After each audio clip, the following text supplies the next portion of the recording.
But what is that one thing that you leave to a person and say, you know what, come to Durban, come to the Sharks, play here. Yes, everywhere has its problems. Durban has its problems, but this place right here is where you really truly will step out from the rest. What do you have to say to people? So, what's funny? On Saturday, we were playing golf, Monday school, and then we played with these two elderly gentlemen. And my wife and I were playing. We actually joined them.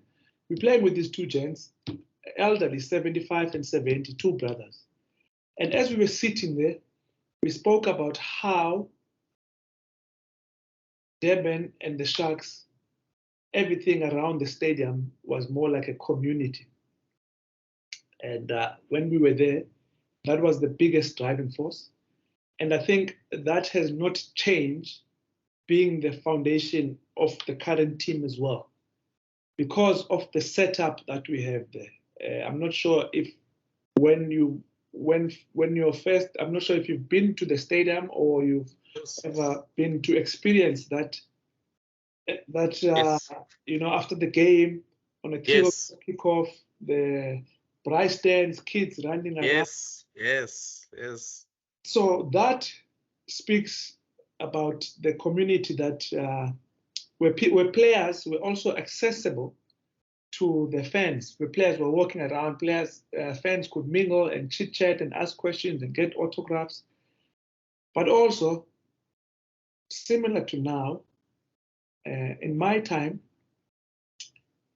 which was so evident, in fact, when we get to this Springboks squad, or rather when you have guys coming from outside, from the Bulls, the Stormers. So at Durban, it's quite a diverse team.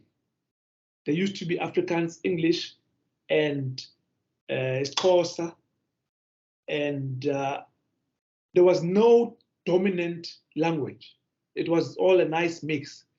But if you look to the Lions, the Cheetahs, the Bulls, and the Stormers, it's dominated by Afrikaans. So if you now put three of them, English, Afrikaans, and Xhosa, into one pot, you get a nice mix. So I think that was always the difference in like how players gelled and got along very well. And the leadership we had at the time, the coaches and the captains, made sure to play on that. And I think that's why, a lot of players did well when they got here. And Afrikaans, I spoke about English.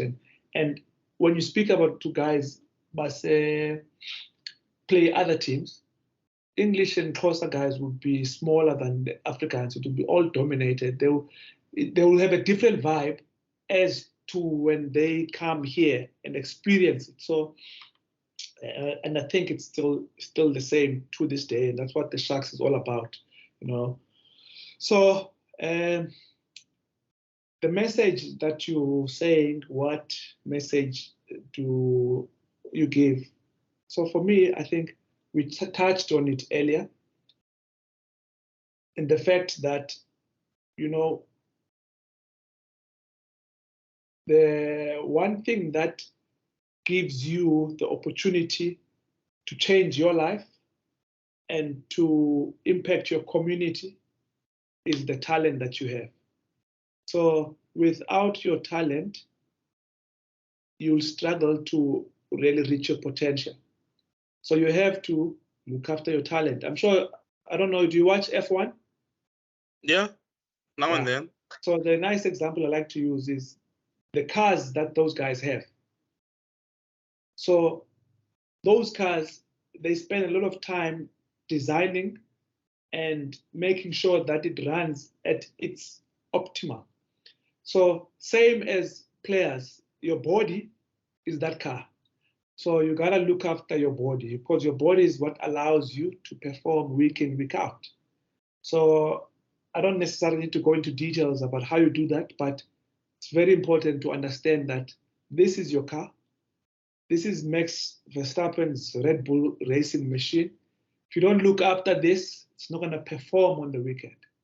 But if you look after this, you can perform week in, week out. And nowadays they play more games than we did when we played in Super Rugby. So, which makes it even more important to look after umzimba wako. Otherwise, you might run short. So, for me, just make sure you look after your body and your well-being.